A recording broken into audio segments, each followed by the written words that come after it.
Cuando hablamos de la sangre de Cristo, también hay que ver cómo la vamos a representar. Pero el Señor habló y Él dijo claro: os digo que desde ahora no beberé más de este fruto de la vid. La vid es la plantación de uva.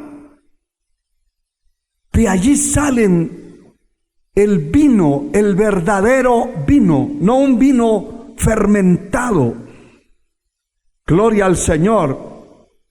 El fruto, el jugo de la uva es una representación de la sangre de Cristo. Cualquier pastor puede decirle a su congregación: mire, yo desde aquí, de la casa o desde el templo, ordeno que usted participe allá de la Santa Cena con el jugo de naranja. Jamás un ser humano ha tenido sangre amarilla. Lo mínimo que se debe tener en la mente, la lógica, el entendimiento de representar la sangre de Cristo con algo que está establecido en la palabra. Me llama la atención esta promesa tan grande, y dice: os digo que desde ahora no beberé más del fruto de la vid hasta aquel día. Esa es una promesa, que lo beba nuevo con vosotros en el reino de mi Padre. Maravilloso es el nombre del Señor. Lo que quiere decir que los elementos que pueden representar al Señor son elementos que tienen raíces bíblicas, no raíces de carnalidad, no lo que a la mente carnal de un supuesto apóstol, supuesto profeta o un supuesto pastor o maestro se le venga en gana. Es lo que está escrito en la palabra. Bendito sea Dios para siempre. Aleluya. Es importante, estoy haciendo una reseña de lo que es la participación y lo que realmente representa la Santa Cena establecida por el Señor.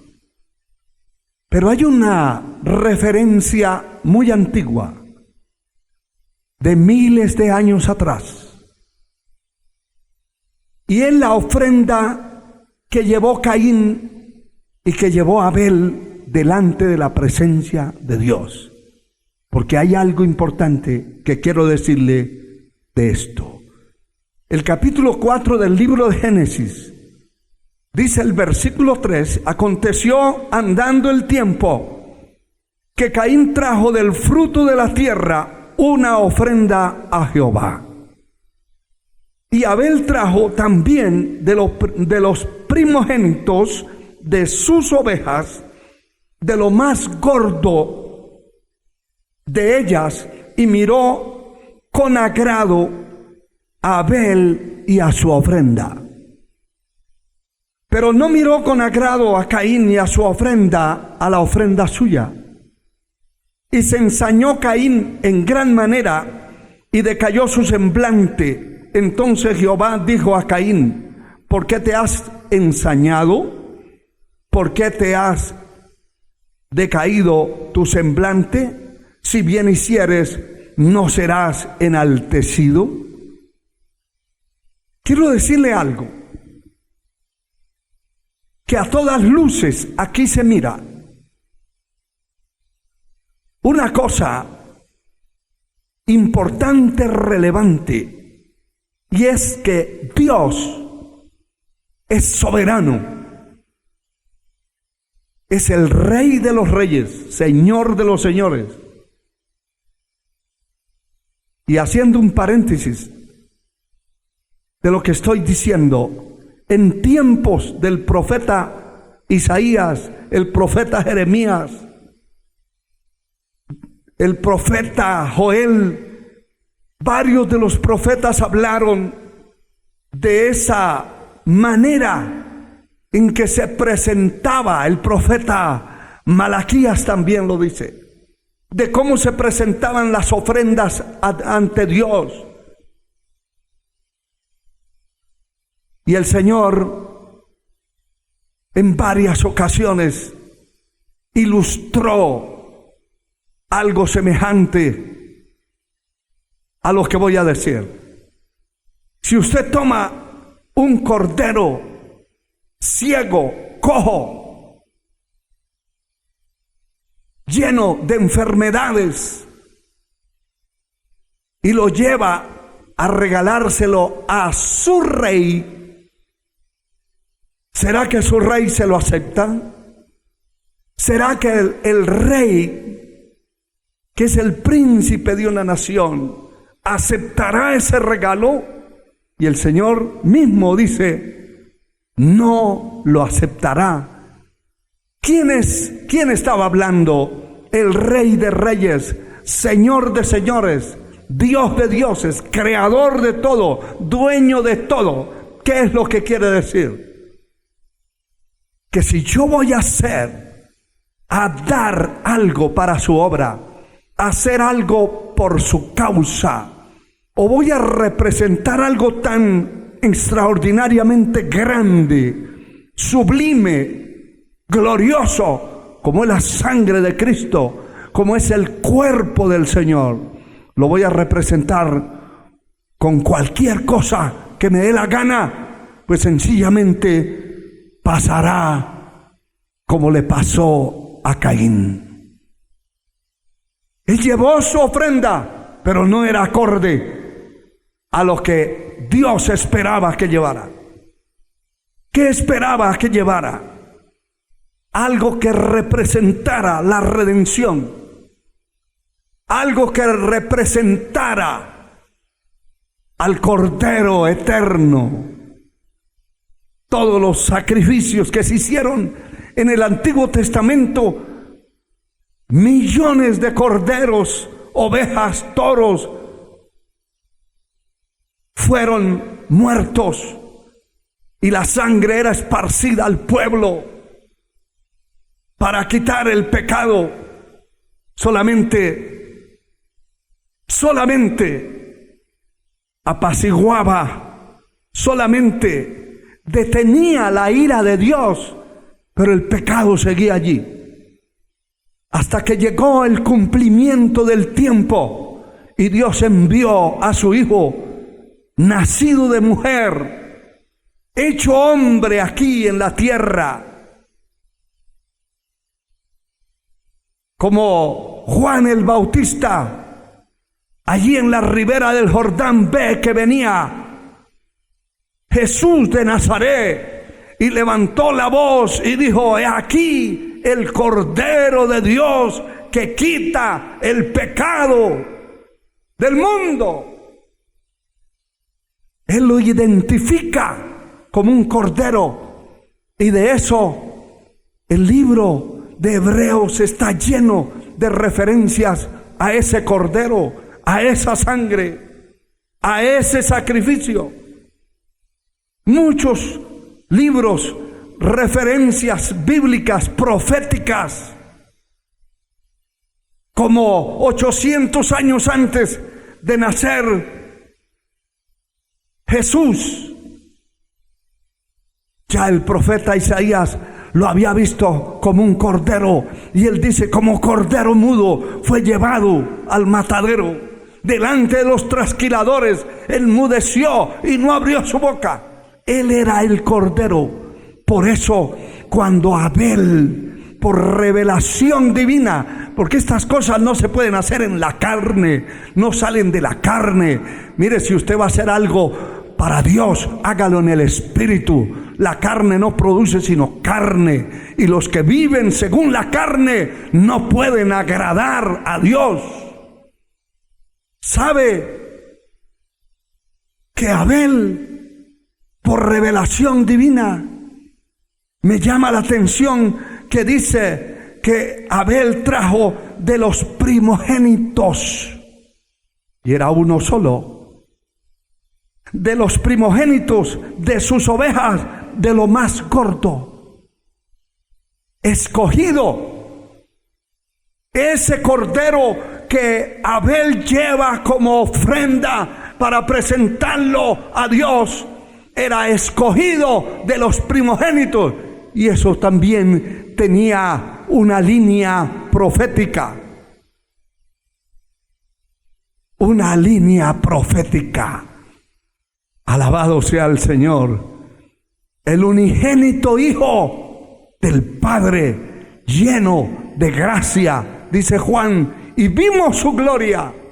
Y gloria como la del unigénito Hijo del Padre, lleno de gracia y de verdad. Ese cordero, eso estaba simbolizando al Hijo de Dios, al Cordero verdadero, el Cordero que con un solo sacrificio hizo perfectos a todos los que a Él se acercan. Con un solo sacrificio. Pero era un cordero, y era un cordero sin contaminación, sin mancha. Es decir, un cordero sin defectos. Y eso fue lo que Abel fue a buscar dentro de los primogénitos. De entre todos los primogénitos que tenían sus ovejas, escogió el mejor, el más limpio, el más íntegro, perfecto, el más puro, para llevarlo de ofrenda, porque era una revelación. Parece extraño, pero hasta para ofrendar lo que vamos a ofrendar, tenemos que ser por revelación divina, no por la carne. La carne nos impulsa a muchas cosas que desagradan a Dios, pero el Espíritu de Dios nos dirige a las cosas que agradan verdaderamente al Dios Altísimo. Y mire que Dios se agradó. Primero escogió entre los primogénitos de sus ovejas, y segundo escogió el mejor. Me parece ver a Abel encerrando en un corral a todos los primogénitos de sus ovejas y buscando entre todos cuál es el mejor. Oh, gloria a Dios, cuando hacemos las cosas con responsabilidad de corazón, apegados a la palabra, apegados a la verdad divina, apegados a lo que Dios ha establecido. Dios se agrada de nosotros. Pero si hacemos las cosas en la carne, como las hizo Caín en la carne, Dios no acepta. Y eso es lo que quiero decirle. Usted puede hacer que los miembros de su iglesia, pastor, tomen la Santa Cena con una copa de jugo de naranja. Y peor, como yo vi con mis propios ojos, mis oídos escucharon de muchos testigos en uno de estos países centroamericanos, que habían unas iglesias que celebraban la Santa Cena con licor. Horrible. ¿Quién puede representar al Señor, a su sangre, con un borracho, con lo que los borrachos consumen? Con algo inmundo, con algo bajo, desastrosamente sucio y corrompido. Dios no puede agradarse de eso. Dios se desagrada de esas cosas que el hombre hace, que el creyente hace fuera de su voluntad. Alabado sea su nombre por siempre. Qué bueno que cuando el Señor ve que Caín se ensañó su semblante, demudó su semblante, le dice una palabra: ¿Por qué te has ensañado? ¿Por qué ha demudado tu rostro? Si bien hicieres, ¿no serás enaltecido? Pero si hicieres mal, el pecado está a la puerta. Dios no va a aceptar, ni va a ser coaccionado, ni va a ser presionado, ni sobornado por nadie. No importa quién lo haga. No importa que se llame apóstol, profeta, querubín, como quiera llamarse. Si se hacen las cosas fuera de lo que está escrito en la palabra, fuera de lo que simboliza realmente las cosas, Dios no puede aceptar ni agradarse de lo que el hombre quiere hacer. A Dios sea la gloria por siempre. Bendito sea el Señor. Qué importante. Yo pensaba solamente hacer una reseña de esto, pero es tan profundo y tan glorioso que quisiera seguir predicando de esta misma reseña que tiene que ver con la participación del pan y de la copa.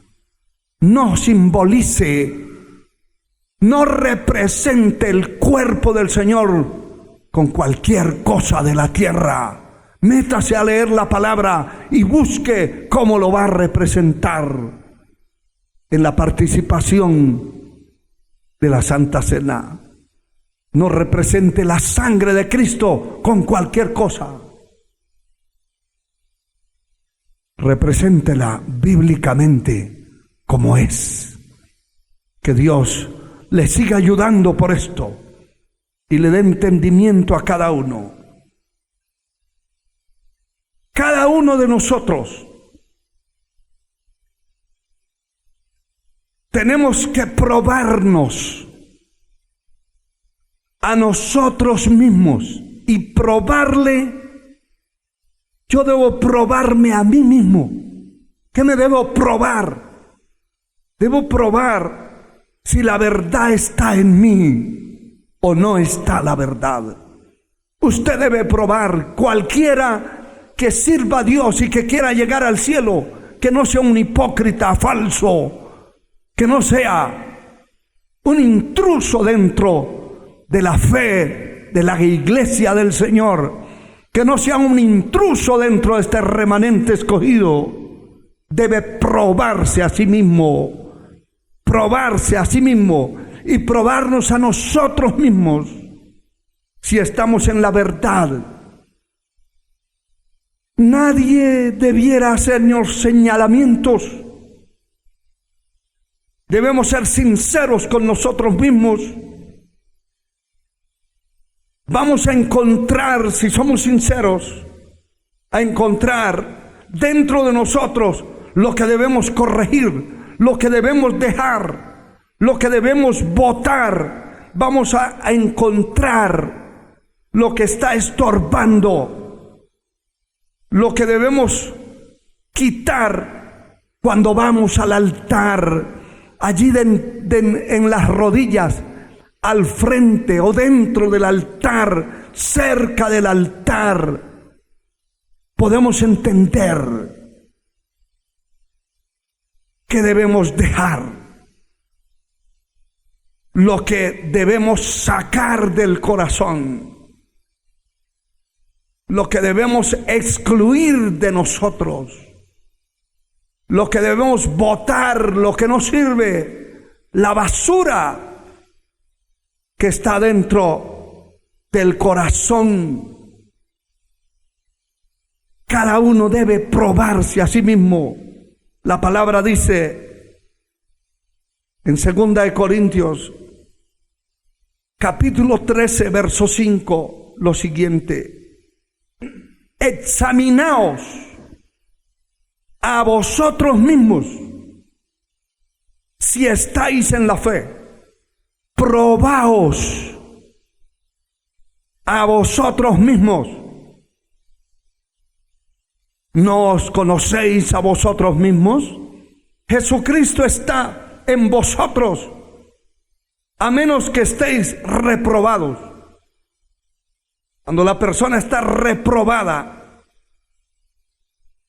la presencia de Dios no está en él y se da cuenta que no está en él. Mire, muchos hombres, antes de manifestar su descarrío, hombres y mujeres de todas las edades, sabían que estaban descarriados dentro de un templo, que vivían una vida descarriada. Nunca se dedicaron a ser sinceros, a probarse a sí mismos, a probar su salvación en ellos. Sabían que estaban perdidos, que la presencia de Dios no estaba en ellos, que los designios de su corazón y de su mente eran de continuo al mal, pero estaba dentro de un templo y hasta tenía privilegios importantes, hasta participaba del altar, pero su corazón no era recto delante de Dios. Aquí dice el verso 8 del capítulo 13: porque nada podemos contra la verdad, sino por la verdad. Nadie podrá enfrentarse contra la verdad con la mentira. Nunca la verdad dejará de ser la verdad, y nunca la verdad dejará de prevalecer ante la mentira. Hay que examinarse a sí mismo. Alabado sea Dios. Hay que examinar la vida. Pero dice el libro de Lamentaciones, el capítulo 3, versículo 40, dice de esta manera: escudriñemos nuestros caminos y busquemos y volvámonos a Jehová. Alabado sea Dios. Cada uno debe examinar su vida delante de Dios, pero no solamente su vida, sus caminos. Los caminos son las determinaciones del hombre. ¿Qué es lo que piensa hacer mañana, dentro de un año? ¿Qué es lo que quiere hacer? ¿Con quién piensa enredarse? ¿A quién piensa aceptar en su vida? Si es un hombre, una mujer solteros, quieren enredarse con un impío, con una impía. La persona debe escudriñar sus caminos. Y cuando encuentra la realidad de lo que está meditando, pensando hacer, entonces se va a dar cuenta que tiene que volverse a Dios, que tiene que darse a buscar a Dios. De lo contrario, la destrucción de alguna manera y de la forma que sea, la maldición lo va a alcanzar. La palabra dice en el libro de Proverbios, el capítulo 4, Proverbios 4, 25, dice esta palabra lo siguiente: tus ojos miren lo recto y diríjanse tus párpados hacia lo que tienes delante. Examina la senda de tus pies y todos tus caminos sean rectos. Escuche, no te desvíes ni a la derecha ni a la izquierda. Aparta tu pie del mal. Cuando la persona se examina, se prueba a sí mismo y encuentra que hay pecado, que hay maldad, que hay falsedad, que hay hipocresía en la vida, tiene que examinar sus caminos y tiene que apartarse de esos caminos si quiere alcanzar la misericordia de Dios, pues el que encubre su pecado no prosperará, pero el que los confiesa y se aparta alcanza misericordia, dice el Señor en su palabra. Alabado sea Dios para siempre. El que encubre sus pecados no prosperará, mas el que los confiesa y se aparta alcanza misericordia. Proverbios 28:13. En el momento de escudriñar, de saber, de conocer, de probarse, tenemos que construir nosotros mismos una balanza y meternos en esa balanza. Para un lado está la justicia, la rectitud, la pureza, la santidad. Y para el otro lado está el descarrío, la carnalidad, la suciedad, la mundanalidad, lo corrupto. Y ver para qué lado se mueve y se va esa balanza que tenemos frente a nosotros. Bendito sea Dios. La palabra dice en el libro del profeta Jeremías, capítulo 6, versículo 16, paraos en los caminos, paraos en los caminos y mirad y preguntad por las sendas antiguas, cuál es el buen camino, y andad por él. Aleluya, y hallaréis descanso para vuestra alma. Así dijo Jehová: paraos en los caminos y mirad y preguntad por las sendas antiguas, cuál sea el buen camino, y andad por él, y hallaréis descanso para vuestra alma. Así dijo Dios. Tenemos que pararnos en los caminos, examinar vuestros caminos, que la senda de vuestros pies sean rectas. Cada vez que vaya a emprender un camino, tiene que detenerse. Alabado sea el Señor. Tiene que detenerse. Que la palabra dice, 1 Corintios capítulo 10, versículo 12. Así que el que piense estar firme, mire que no caiga. ¿Cuándo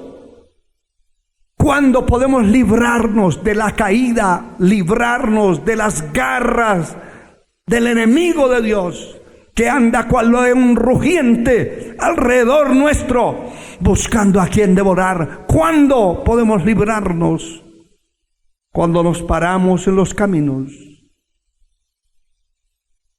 Las determinaciones del hombre.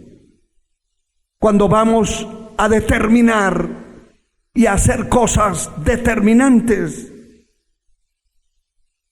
cada cosa trascendental que nos ocurra en la tierra, que determinemos hacer, hay que examinarla, hay que probarla, hay que probar esa senda que vamos a emprender. Todas las cosas, dice la palabra en Romanos 8:28, que a los que aman a Dios todas las cosas les ayudan a bien. Nosotros tenemos que probar que el camino que vamos a emprender, Dios está ahí, Dios va a ir conmigo, Dios está aprobando mi camino, Dios me va a respaldar, Dios me va a defender, Dios me va a proveer. Pero cuando se toma un camino a espaldas de Dios, no hay respaldo, no hay provisión, no hay ayuda, no hay defensa. Se queda solo en un fracaso total. Y por eso muchos creyentes, entre comillas, cristianos, lloran la desgracia de su derrota, porque nunca tuvieron en cuenta a Dios. Hicieron lo que les dio la gana, nunca examinaron su vida, nunca examinaron sus caminos. Solamente se dejaron llevar de la carne, de sus pasiones, de lo que les agradaba a sus ojos, a su mente, sin importarles el fracaso, que muchos ya saben que van a fracasar y dicen, ¿qué me importa? Voy a probar. Al fin de cuentas, después que haya probado, me reconcilio y regreso. Jamás una persona, escúchelo bien usted, jamás una persona que esté en la vida cristiana, que se descarríe, se aparte, se corrompa, volverá a ser igual. Nunca. Dios le perdona. Eso es seguro. El que a mí viene, dice su palabra, no lo echo fuera. Pero las consecuencias de su descarrío se verán reflejadas en toda su vida como cristiano. Por eso cada vez que haya algo trascendental en nuestra vida para decidir, hay que pararse firme y hay que analizar, hay que mirar. ¿Dios está de acuerdo con eso? ¿Está escrito en la palabra? ¿Dios me apoya? ¿Dios me va a defender? ¿Dios me va a escuchar? ¿Dios me va a socorrer? ¿Dios me va a fortalecer en los momentos duros, difíciles de la vida en los que voy a emprender? Si Dios está con usted, ¿quién contra usted? Si Dios con nosotros, ¿quién contra nosotros? ¿Quién será aquel que pueda hacernos daño? Dice la Escritura, si vosotros seguís el bien, nadie nos podrá hacer frente, nadie nos podrá dañar, nadie podrá hacer nada en contra nuestra si nosotros nos paramos en los caminos que son las determinaciones del hombre. Nos paramos y clamamos a Dios y pedimos misericordia y pedimos que nos ayude a dar el paso. Si es su voluntad, si no la es, que detenga nuestros pasos. ¿Por qué le digo esto? Porque somos, cada uno de nosotros, los arquitectos de nuestro propio destino. Usted y yo construiremos el futuro de nuestra vida. Construiremos la arquitectura de nuestros caminos y de nuestro ser y de nuestra vida. Si amamos a Dios, indiscutiblemente todas las cosas nos ayudan para bien. Indiscutiblemente, la conciencia, hermano y hermana, es un juez muy directo y preciso dentro de nosotros. Escuche lo que le voy a decir. Su conciencia no necesita intermediarios. Muchos serán juzgados por la ley de la conciencia. Nadie. No necesitaremos